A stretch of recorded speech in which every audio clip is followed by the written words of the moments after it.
From the creators who brought you RuPaul's Drag Race and $1 Million Listing, this is World of Wonders Wow Report. Things that make us go wow.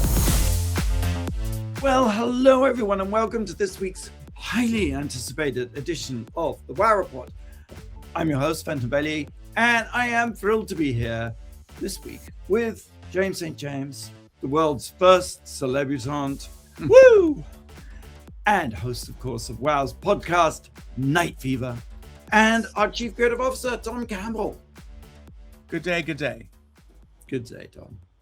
Kick us off. Take us there. Number 10. Number 10. I spent last night having the time of my life at the LA premiere of the documentary called Billy Preston, That's the Way God Planned It, directed by Paris Barkley. When I say Billy Preston, do you guys know who that is? He was in Sgt. Pepper's Lonely Hearts Club Band with the Bee Gees and Peter Frampton. Correct. Something to do with the Beatles? I don't know what. You're both correct, but he is this amazing child prodigy, and played, his preference, he came from the church, was to play the Hammond organ, which they show in the documentary how you play it. And it's really complicated. It's your feet, it's your arms, it's the thing. And he was like a 5-year-old prodigy. He was on Nat King Cole's television show in the 50s. He intersects with all these people. At 16, he went on the road around Europe in Little Richard's band. Oh. And when he was opening for Little Richard was the main musician act, and a little group called the Beatles in 1963 in Hamburg, Germany, loved Little Richard, admired him, and they were his opening band. And so they met Billy Preston then. And so a few years later, when they were struggling with the Let It Be album and the Abbey Road album, which has been so much documented, where they sang on the roof and all of that, they're just sitting around they're kind of breaking up, and Yoko's in the room and nobody's happy. And in this documentary, we see never before seen footage of Billy Preston coming in and being like, hey guys, and helping to architect those last 2 albums. And you see his musical genius, the spirit he brought. He literally worked with everyone. He worked with Mick Jagger and the Rolling Stones. I went on conference with them. He and Ray Charles. He helped to inspire and work with Sly and the Family Stone. He would go on to work with Eric Clapton, Ringo Starr. He and George Harrison had an incredible relationship. His singles were Nothing from Nothing Leaves Nothing. You gotta have something. Yeah.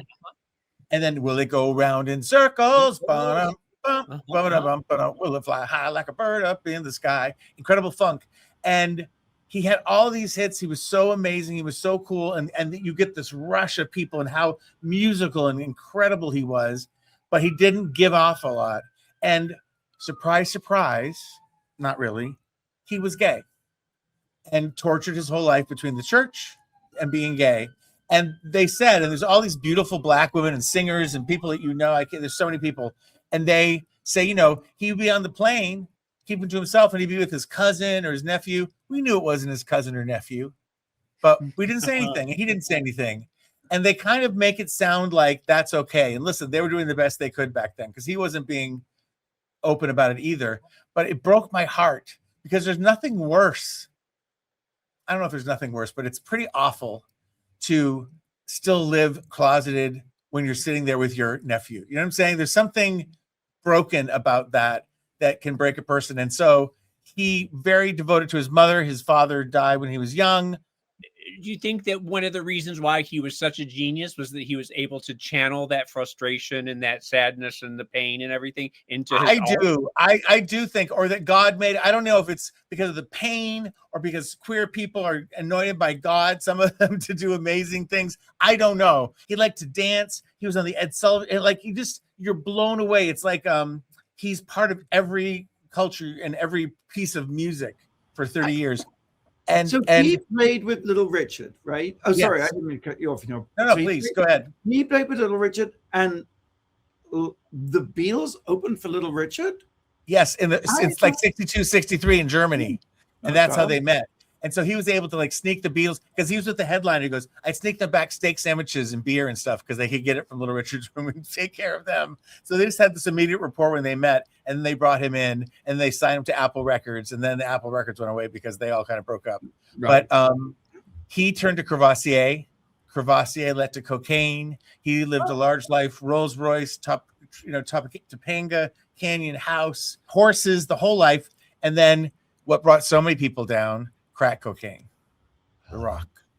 And he just went off. He was crazy. Suzanne DePass was there last night. She was also in the film. And she, because they tried to bring him to Motown, where he did that song, Lying There Within Your Arms, I'm Born Again. Oh. So like your mind will explode. He didn't write that one. He wrote all the others. But that was again trying to position him as a favor to make him appear straight in a world that would not, a radio that would not accept him as straight. When did he die? That I don't remember him in the 90s and 2000s. He got arrested. They had the judge who sent him to jail, and the judge read a letter that he wrote him. He got sober in jail, and he became a preacher in jail. And he said, he was there 4 years or something, state penitentiary. And he's like, I have my music. He had a Jesus experience. I have my music. I am teaching. I'm doing everything God, that's the way God planned it, which happens in the name of the documentary, which is his first single and sort of the way he lived his life. And he was sober and he got out. And Eric Clapton, the whole thing starts off with a concert for Bangladesh, which is like Eric Clapton, Bob Dylan, Ringo Starr, all these superstars, and Billy Preston. And he sings, that's the way God planned it. And it blows your mind. The performance, the music footage is incredible. He got sober. He stayed sober for 3 or 4 years. He was thriving, but he had done a lot of damage to his body, specifically his kidneys. His mother died, and everything was really about his mom, and who was also a very talented musician. And he went off again, and he started using, and he was now working with Sam Moore of Sam and Dave, or Dave and Sam. So I'm a soul man, and he was being managed by Sam Moore's wife, and they were recording, and they were traveling, and she said, "You need to go to rehab," and he went willingly to rehab. And the very end of the thing, spoiler alert, is she said at rehab, he called her and said, all right, I told him I was all gay. I told him I was gay. All right. I told them. And it's like, are you happy now? And she was like, she goes, you never have to look over your shoulder again. And then 3 days later, he fell into a coma and died. Oh. So it's so full of joy, and the music is so joyous. The first half is so joyous. And then it tells his story and the sadness and what this fucking disease does to people, and what crack cocaine did to people, and what homophobia does to people to this day, and the hate and the torture. But in remembering him, they were actually, a book was written about him, and no one wanted to publish it. And the book author, whose name I don't remember, gave the book to the producer, and they got Paris Barkley, and they created the documentary. So now his message lives on, his music lives on. It's playing in sort of small theaters, and it's not really out yet, but it will be, and I'm sure it'll get a streaming deal. And you have to see Billy Preston. That's the way God planned it. Well, amazing. Thank you. Let's carry on with Big Fat Docs. James, number 9. Number 9.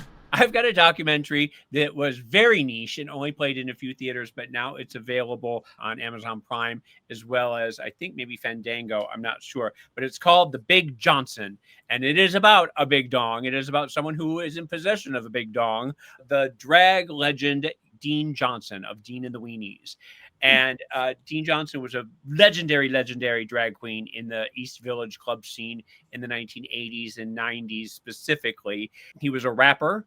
He was a former porn star. He was 7 feet tall. He weighed about 10 pounds soaking wet. He was famous for his dangly earrings, his little tight mini dresses.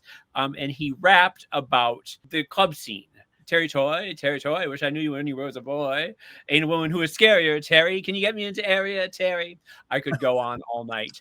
But he had a really amazing life. He did a club called Rock and Roll Fag Bar that lives in infamy in New York City. It was at the World, and it was sort of like one of the first times gays and rock and roll sort of came together in this glorious explosion of 80s nuttiness.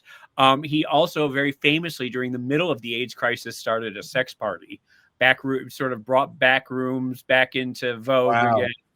And he did that to show that you can still be sex positive during the crisis. I don't know. I mean, it's a little controversial, but his heart was in the right place, I guess. Famously, he got signed to Interscope, I think, or Island, I can't remember. And they didn't know what they had signed. And when they first heard him and saw him, they were like, we can't do anything with him. He had made an album, and they famously threw all the albums in the trash. And someone told him that there was an alleyway filled with 2,000 records of his. He went to go gather up. And then he was on his way to Rock and Roll Fag Bar, and he was copping some heroin. He was a heroin addict. He was arrested. He was in the paddy wagon outside of the club watching everyone go in. It was supposed to be when he had record producers were coming from all over, and he was sitting in the paddy wagon watching everyone enter into the club. And so he lost his contract. He lost the club. He lost everything due to his addiction. Then I did not know. God. What? Yeah. And then in the 90s, he got clean and sober and started the Velvet Mafia, which was another singing group that he did. He had another night that did very well. I can't remember what it was called. Then in his 40s, everything sort of dried up for him, and he couldn't really make a living anymore. And he turned to prostitution because he famously had this enormous schlong. 45 years old, and he was being flown around the country by millionaires. People were lining up to pay for him to have sex with them. He was a huge success, making money hand over foot, thousands and thousands of dollars per client. And then he went to a client who he knew in Washington, D.C., and something happened that night. That his sister got a phone call the next day saying he's not breathing, we don't know what to do. And she said, take him to the hospital, call 911. And the guy said, I can't do that because someone died here 4 days ago in my apartment of the same thing.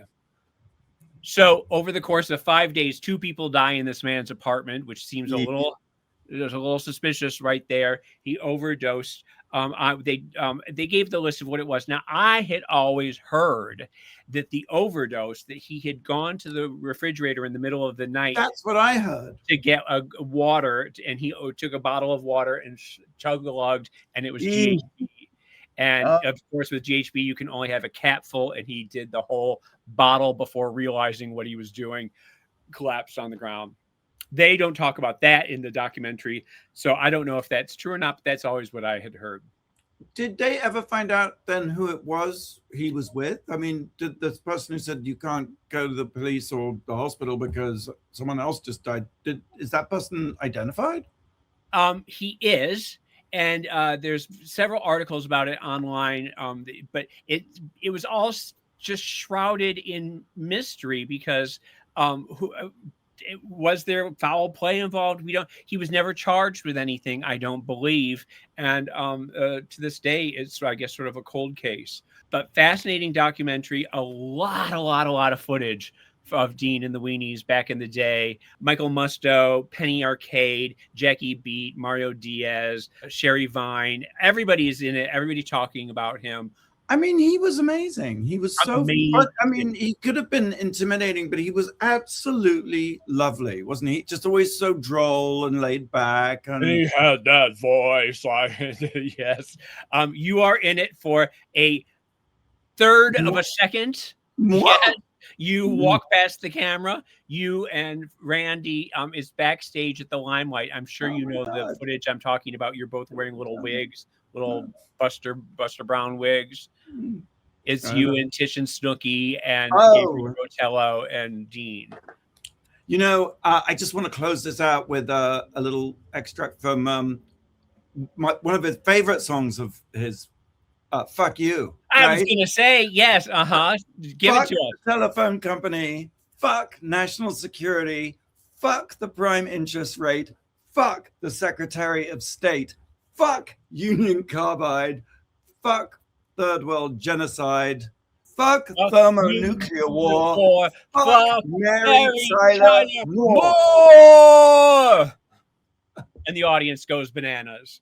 Yeah, God, I had to be that maybe. I don't know. So good, so good. All right. Yeah, so it's called The Big Johnson on Amazon Prime and other places. If you get a chance, watch it. You will see a slice of 1980s New York East Village that is gone forever. All right. Well, number 8.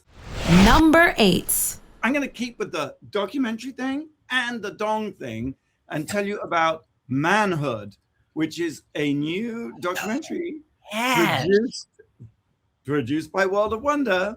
Wait, I didn't know World of Wonder did it. I've been seeing it everywhere. It's getting, people are going bananas for this. Congratulations. Thank you. It's premiering at South by Southwest in like 10 days. It's directed by Daniel Lombroso. He is an acclaimed documentary filmmaker who worked for The Atlantic and The New Yorker and made short films. And this is his, it's not his first long film, but anyway, it's all about the world of penis enlargement, as the title might suggest. And he started out following this guy called Bill Moore. And Bill Moore invented this thing called phallofill. And without getting too graphic, well, you know, what's graphic? I don't see any way around it. You can't tease us and then vague post about it. Go. I know, you're right. Phallofill. I love that his last name was Moore. Go on. Well, appropriately, right? Bill Moore. What they do is filler. Yeah, instead of filler in your face, filler in your penis. They inject the penis. And even though this makes How penis... is that any different than when you fill it with saline or something? Well, I wouldn't It's know. a little more permanent. It is a little more permanent, but it is not permanent. It does, go away after a while. In fact, you should not, for anyone listening to this, you should not inject your penis with permanent filler because it is very... And now you tell me. Not highly risky. So anyway, phallofill, he invented this thing, phallofill. And the thing is, yeah, okay, it makes your penis bigger, but it only increases the girth. And I personally... I don't know. You don't have a problem with your girth. Why? Clinton, you're pretty girthy. Come on, admit it. I always associated penis enlargement with just length. I mean, you were talking about Dean Johnson. I don't think Dean Johnson was known for the girth of his penis, was he? So it was a bit of a both God-giving with both hands situation. Okay. Or both arms in this case. Woo. Baby's fist. All right. So the documentary Manhood follows this guy, Bill Moore, who's kind of a self-made man, and he invents this thing. And then it gets into some of the clients. And without giving the whole thing away, it's an amazing, amazing story because someone comes to him who, as you might imagine, this is not a terribly regulated world. And so there's a lot of... It sounds like those back rooms of the BBLs and stuff back in the day. And so one of the patients who comes to him has had a sort of an unfortunate procedure or an unfortunate experience where they injected it and it just didn't come out right. In fact, it came out very wrong. Misshapen, it's a little lumpy. That sort of thing. I mean, it's a serious documentary. So I don't want you to think you're going to go see this film and see a lot of penises being injected. And actually, that's a slightly anxious-inducing thing, seeing needles going into I don't know. If you're not a fan of needles, which I'm not, but well, what if you're a fan of penises? Well, there you go. I tell you though, I would say a penis at rest doesn't necessarily look that appealing. So then when you stick a needle in it too, I don't know. Anyway, it's a really moving, powerful, very surprising story. So even though it's set in this world, you have this other narrative that's going on. And David, who is the sort of, I would say, the main character of the film, it's just a heartbreaking and beautiful, really beautiful story. All right, so let's take a break because I think it's a very good film. And I think this part has delighted us all enough. So Blake, have you got a question? Yeah. What was my original drag name? Oh, I know this. Oh. We'll have the answer right after the break here on the Wow Report. You're listening to World of Wonders Wow Report. things that make us go wow. Welcome back to the Wow Report. It's Benson here with Tom and James St. James, and of course Blake with a really intriguing question today. Yeah, I asked, what was my first drag name? I was going to say, you were Bear Britney Spears. Well, that's a good one, but no. I thought it was Tom? Ariana Grande Latte. That was my second one.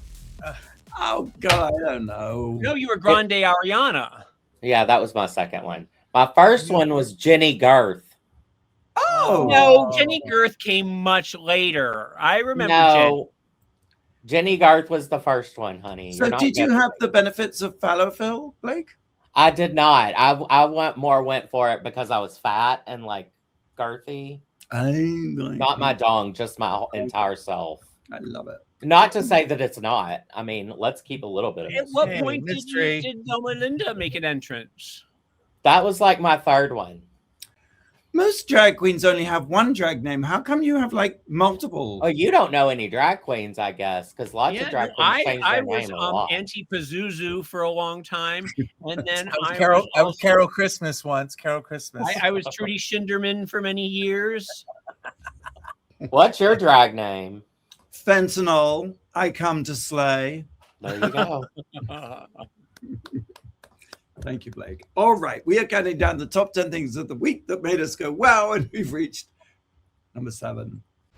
Number 7. I live in the past. You can tell by my stories. I am up to my eyeballs in nostalgia, and I love it. So I tried to take a little break. I watched the new series debuting this past week on HBO Max, or whatever we call it now, and it's called DTF St. Louis.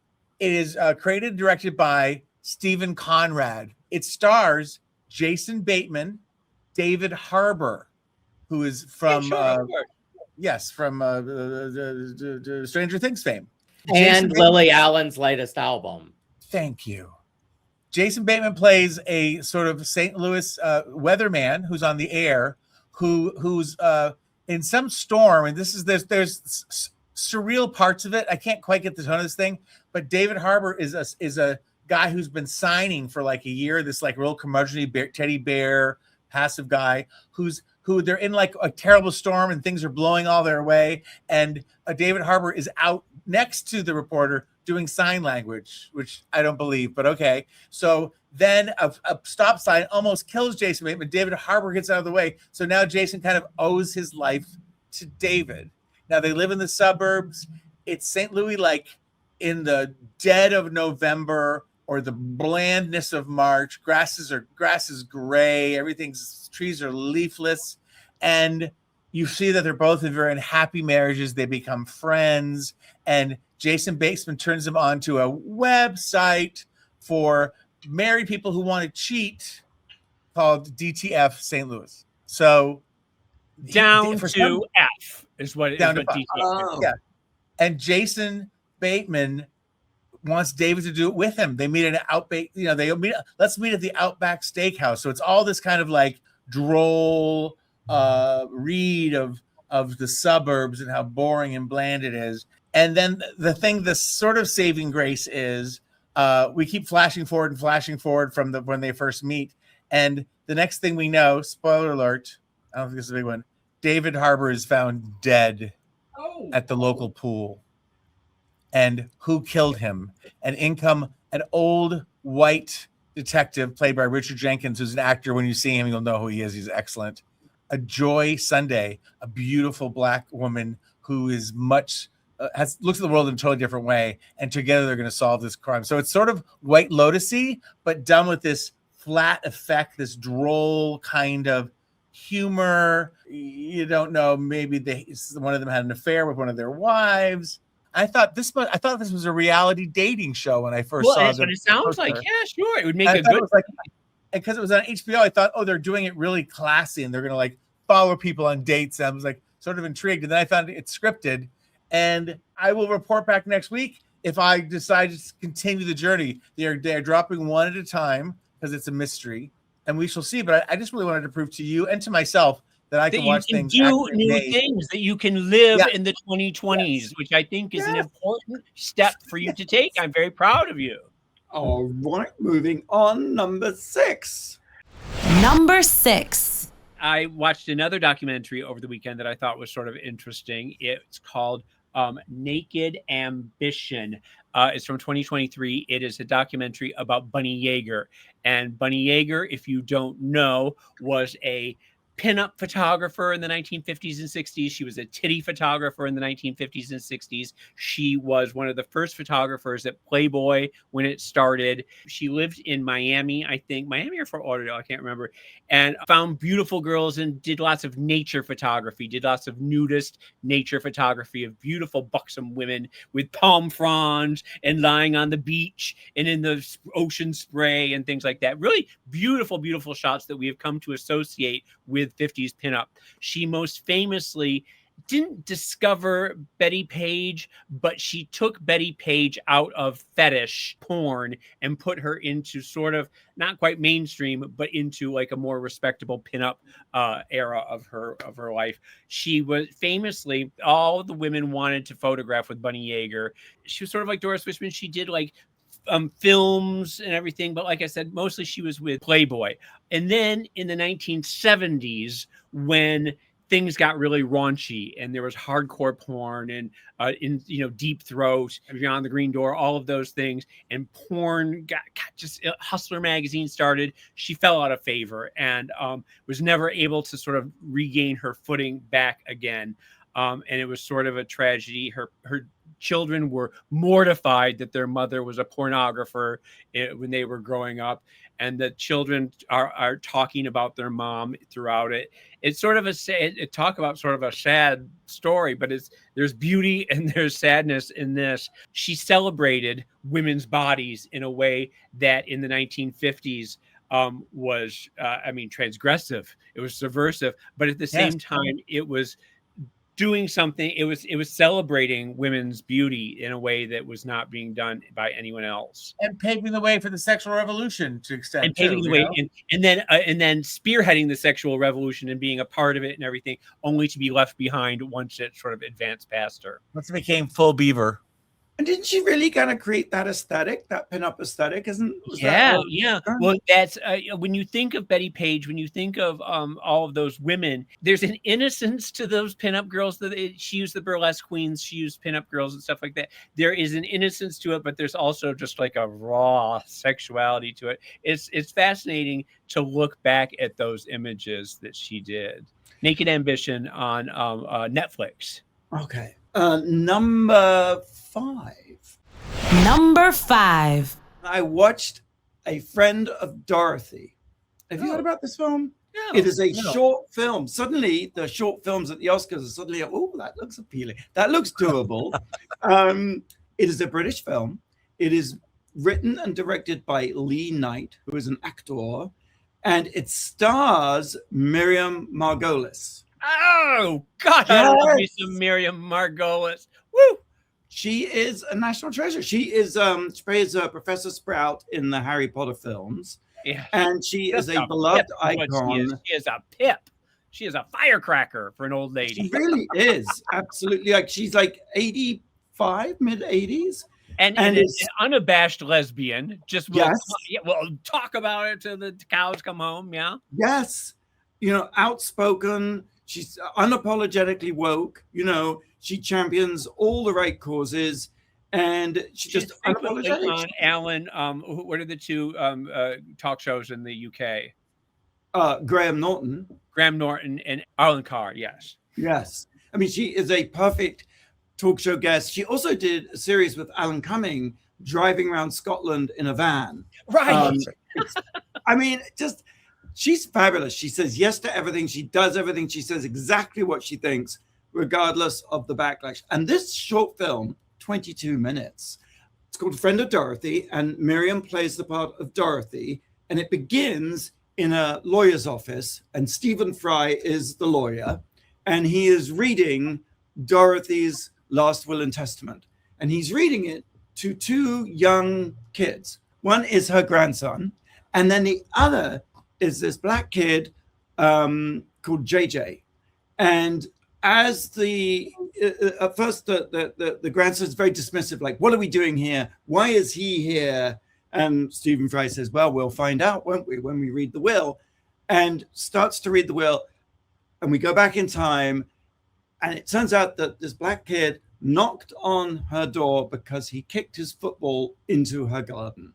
And that is the beginning of an incredible, I was just weeping, of just beautiful friendship, because I think she was taught actors, and this kid really wants to be an actor. And this kid is also gay, and it's all about him falling in love with her, not in a romance way, just forming a best friendship and really caring. Maud thing. Yes, right. And it's just a wonderful film, and I hope it wins. Nice. In 22 minutes, all that emotion was evoked. I like that. Oh, it was incredible. Honestly, I don't know how they did it, actually. Alistair Nwachukwu plays the young JJ, and Oscar Lloyd plays the grandson, who's like yuppie and spivvy and greedy and grasping. It's really beautiful. And Stephen Daldry, is one of the executive producers. You did Billy Elliot and, The Hours and The Reader. Go, Billy! So, check out the short films for the Oscars this year. All right. Let's take a break. Blake? Yes. What do Nirvana, Bruce Springsteen, the Backstreet Boys, The Who, Jimi Hendrix, Sheryl Crow, Led Zeppelin, Bob Dylan, Shania Twain, Johnny Cash, One Direction, Green Day, James Brown, Missy Elliott, Bob Marley, and Demi Lovato have in common, according to Business Insider? We'll be right back after the break here on the Wow Report on Radio Andy. You're listening to World of Wonders Wow Report. Things that make us go wow. And welcome back to the Wow Report. Blake, we're running late. I don't know that we have time for this question. Yes, what do Nirvana, Bruce Springsteen, Backstreet Boys, The Who, Jimi Hendrix, Sheryl Crow, blah, blah, blah, blah, blah, Bob Marley, Demi Lovato, what do they all have in common, according to Business Insider? I didn't know the answer until I heard Demi Lovato. They all dated Wilmer Valderrama. Thank you very much. You're almost right. Oh. No, James? Fenton? I got nothing. No. None. There's one song that they all must have covered, like My Sweet Lord or something. No, none of them have a number one hit on the Billboard Hot 100. Ever? Ever. None of their singles went to number Bruce one. They may have Springsteen has albums. never had a number one hit. Nope, not a number one single. Born in the USA? Dancing in the dark. That thing about the night. I sit at night and the train go past. I'm on fire. I'm on fire. That no. Top 10. I guess they weren't No. number one. I believe Blake. He's my source for all information. Thank you. My trusted source. Uh-huh. That is fascinating. Just hold on. Wait. Come back. Read them all again, because now that I know the answer, I really want to hear this list again. Nirvana, Bruce Springsteen, What? The Backstreet Boys, No. The Who, No. Jimi Hendrix, What? Sheryl Crow, How? Led Zeppelin, Stop it. Bob Dylan, Shania Twain, Johnny Oh my Cash, One Direction, Green Day, James Brown, Missy Elliott, Bob Marley, and Tom's favorite, Demi Lovato. And now read them all again, because James kept on talking over it and I couldn't hear them. Do not read them again, please. No. Wow. Well, we are counting down the top 10 things of the week that made us go wow, and we've reached number 4. Tom. Number 4. Well, who had several number one hits? The recently late, the always great Neil Sedaka. Now, I have to tell you a little story, because Neil Sedaka can be, it's yacht rock. Some people are embarrassed by their love for things, Neil Sedaka. But, this is a little backstory. But in 1987, when I worked at Gallimore, I had to drive Ellen Green from Suddenly Seymour around. And I was driving around, and she was in my car, and I was with her all day. And she said, "So who are you? What do you like? What kind of music do you like?" And I said, "Pop music." And she laughed, like loud. Like I said, "What's so funny?" She goes, "I don't know. People say jazz, gospel, rock, so pop music." I'm like, "Yeah." And you know what, kids? I grew up in the 70s, and I love pop music. And there's, Neil Sedaka is like one of the greatest Brill Building, you know, and then songwriters. His first hit was "Oh Carol, How I Love You So," which is for his girlfriend in Brooklyn named See, that's Carol. where you lose me, because Neil Sedaka having girlfriends just Well, stick I'm with me. sorry. Stick with me, because it's another story of music greats who were gay. There's got to be some documentary.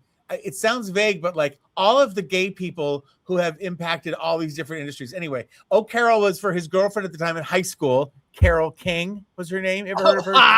Yeah, sure. Right? Then he had a big thing.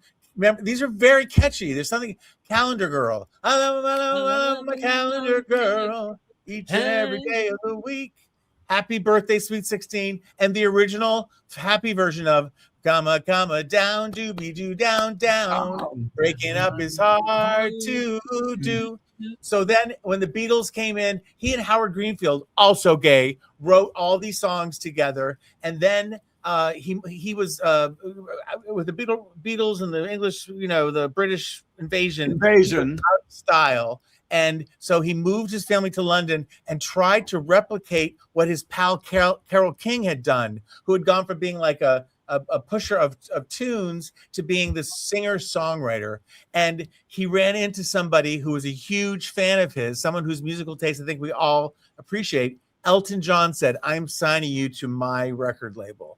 And there he did 2 albums that were big in London, in England, and they eventually became huge hits in America. I feel the warmth of your hand in mine. Ooh, I hear laughter in the rain.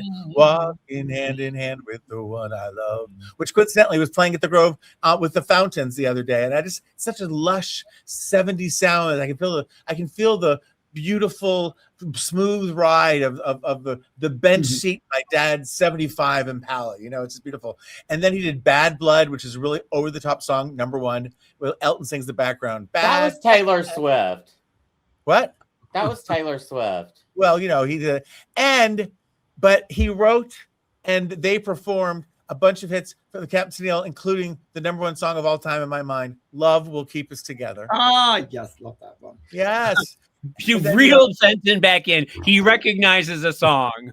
No, but it's good. I'm sorry. But then he wrote things for like Connie Francis. He wrote "Stupid Cupid, You're a Real Good Guy."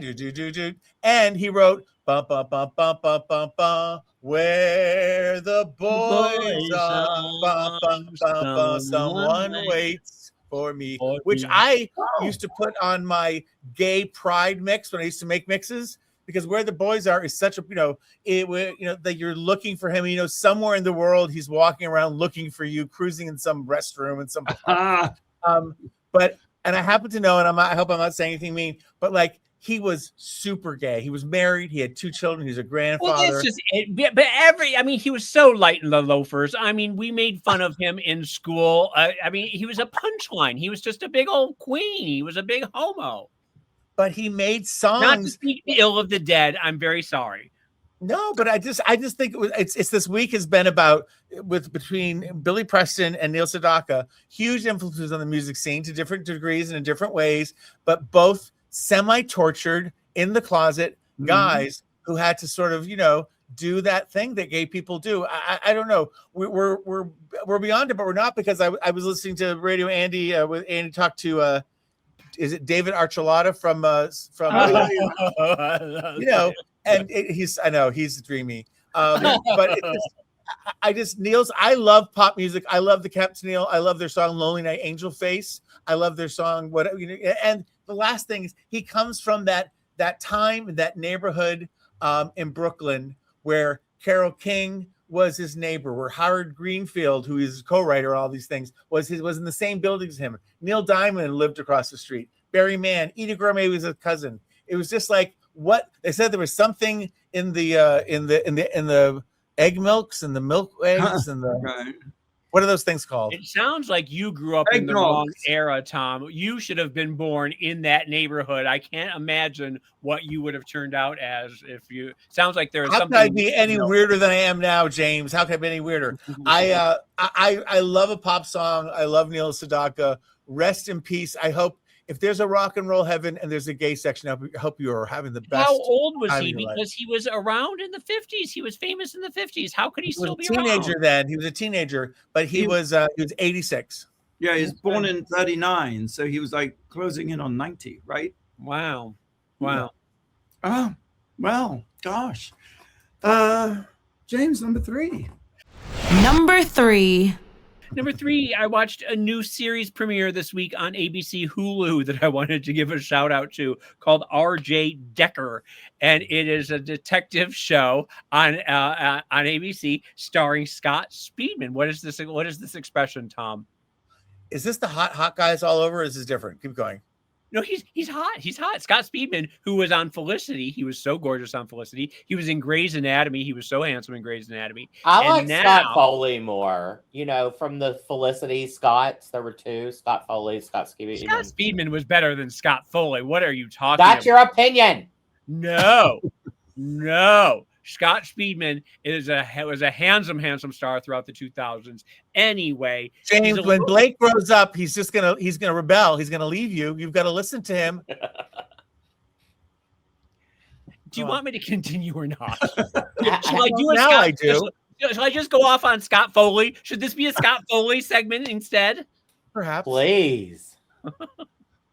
Anyway, he's still very handsome. He's slightly grizzled. He's got a little grizzle going on. But he plays an ex-con who is now a private investigator. He gets out of prison and he is trying to start over again. But he sort of thinks outside the lines. He doesn't play by the rules. He's a maverick. And pow, pow, pow. And he's living in a trailer, and then the trailer falls into a sinkhole. And so he has to go live with his ex-wife. And his ex-wife is now married to a woman, and not just any woman. She's the police commissioner, and she's his biggest nightmare. She's his biggest enemy. And so they now have to find a way to work together and to live together and solve crimes together. It's very funny. It's ABC now has their Will Trent. It has that one with Caitlin. What's her name? Olsen, high profile with Caitlin Olsen. Yeah, so they're sort of on a roll right now. The thing that really hooked me, though, I just turned it on. I didn't know what I was watching, and it's set in Fort Lauderdale, and it is based on a Carl Hiaasen novel. And I haven't been to Fort Lauderdale in 20 years, but it has these swooping drone shots of the Gold Coast, of the mansions, of the canals, of the seedy side of town. It's of the hotels along the beach. It is so beautifully shot, and I felt like I was home again. You love a drone shot, James St. James. I do love a drone shot, just swooping down, Los Olas Boulevard where I grew up. I mean, it's just spectacular. So I really enjoyed it. And if Thursday nights, 10 o'clock, what are you doing? Wednesday nights, 10 o'clock. What's going on for anyone? I'm normally in bed, so. Did it swoop by the Copa where you were almost abducted? The Copa, interestingly, the gay bar that I went to when I was growing up, the world famous Copa, during the Hurricane Andrew, the hurricane picked it up and blew it into the ocean. And people were saying it was like Dorothy. It was like people were saying that it was like the Wizard of Oz because everyone thought of it as Oz, and literally just picked the whole building up and tossed it into the ocean. So James was all like, "Give me back those shoes! Give me back those shoes!" And now they're worth $28 million. You should have held on to them. Yes. Anyway, so that's R.J. Decker starring Scott Speedman on ABC Hulu Wednesday nights at 10. Thank you. Number 2. We've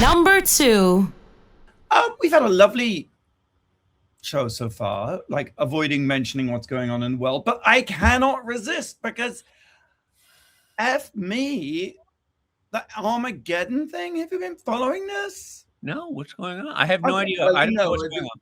We are now at war with Iran. Stop it. And in addressing the troops as they're about to be sent off, multiple military commanders have said that this is the end of times war and that they should be excited to go to this Oh, war. yes. Oh my gosh, because it's all the evangelicals are in charge. I am saying this with a straight They're face. waiting for the rapture. They're excited. They are excited. They actually believe, I think one general said, President Trump, quote, has been anointed by Jesus to light the signal fire in Iran to cause Armageddon and mark his return to earth. That is Jesus's return to earth. Even Pete Hegseth was talking about the Christian nation and how God will smite the enemies. Yes. Yes. And that this is all part of God's divine plan. And you're absolutely right, James. Peter Hegseth has a number of not bizarre, but suspect or terrifying leading tattoos. Like he has, he wrote a book called American Crusade, which called for a holy war. And then he has a tattoo of the Jerusalem cross on his chest. And he has Deus Vult, which is God's will it, which is a battle cry of the first crusade. They're all white supremacist tattoos is what they are. I mean, there was a list of us, and it said, this man is not fighting extremism. He is extremism. I mean, it's kind of, it's bonkers. Like in a world in which every day you find something that you're like, they couldn't possibly have said that. I found that this was, when you think the tide is so high, it can't possibly go any higher. Off the chart. Off the charts. Yes. And you wonder why I sit around home listening to Stupid Cupid by Connie Francis. I mean, good for you. Good for you. I mean, the idea that we really entrust our army generals and stuff to these madmen, these who are openly hoping that the world will end and they get to go to the rapture. Yeah. Why on earth? This is based on an article by Jonathan Larson on his Substack. And apparently there's the Military Religious Freedom Force, which is an organization to make sure that the military is sort of not part of a religious agenda. They have received over 200 calls from 50 military installations. Like, what is going on with people being given these directions and these orders and this in this spirit of like it's a holy war? I mean, okay, so you take out the Ayatollah and then you compare Christian nationalism with Islamic principalism. It's the same anti-science, anti-women, anti-LGBTQ, anti-democracy, anti-free speech, ban books, pro-guns. It's like they're the same thing. I wrote this thing, and you saw it, Fenton, but this is related. But like we're in an escalation trap or a smart bomb trap. Yes. Where the success of the bombs destroying targets is not fictitious, but it creates an illusion of control and escalation that is the smart bomb trap.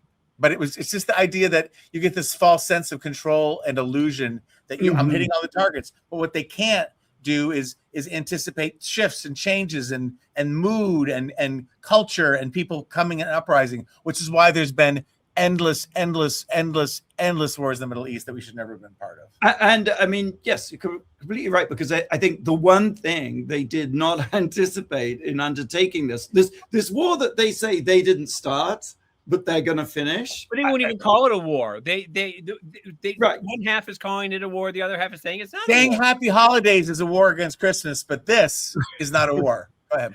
But the one thing they didn't anticipate was that people would resist it and wouldn't. And the fact of the matter is this is not Venezuela. Venezuela was over in 3 days. The Iranian people will fight until the death. They do not care. They think they have 72 virgins coming for them. So they are not afraid of the United States. They will go longer than we can.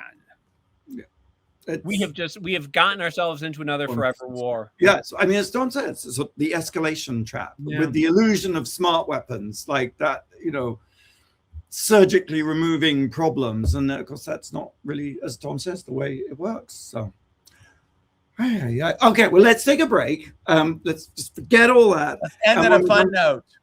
Yes, exactly. When we come back, the number one thing that makes you go, wow. You're listening to World of Wonders Wow Report. Things that make us go wow. All right, we're back. We've been counting down the top 10 things of the week that make us go wow. Tom, James, myself, and of course Blake. And we have reached numero uno, number one. Number one. Well, you said, let's forget it. Let's move on. Let's have something fun. I can't. I cannot move on. I have something even more depressing, more dreary that I wanted to share with you. All right. Listen, this is a safe space. Yeah, then there was an article in The Guardian this week saying that Kansas revokes driver's license from trans residents in latest assault on rights. Transgender Kansas citizens have begun receiving letters in the mail from the State Department of Motor Vehicles notifying them that their driver's licenses will be invalid beginning Thursday, as a new law going into effect demands that forms of identification must now reflect the credential holder's sex at birth. The bill, known as SB 244, also bans transgender from people from using the bathrooms in public building that match their gender identity, and creates a sort of bounty hunter system in which citizens can sue transgender people they encounter in bathrooms for $1,000. It goes on and on and on, but you get the gist that if you are in Kansas right now, look out for your trans brothers and sisters. Why do you care, people? Why do you give a hoot? Why do you care? Mind your own business. Keep your own side of the street clean. Love one another. Love your brother as you do unto others. You have them do unto you. Be kind. How hard is that? Just don't have to be kind. Just mind your own goddamn business. Mm-hmm. I don't need to get any deeper into it. It's just like leave people alone. Love. And I thought that was the idea of America anyway. Yes. I was going to tell you about a cannibal jellyfish with a disappearing anus that is terrorizing Venice. But maybe this isn't the time. Save it for next week. I think next week we'll be all more into jellyfish anuses. Yes. Okay. Oh gosh, you made me hungry now. Thank you for listening. Jihad permitting, same time, same place next week. Until then, go out and do something that makes the world go wow.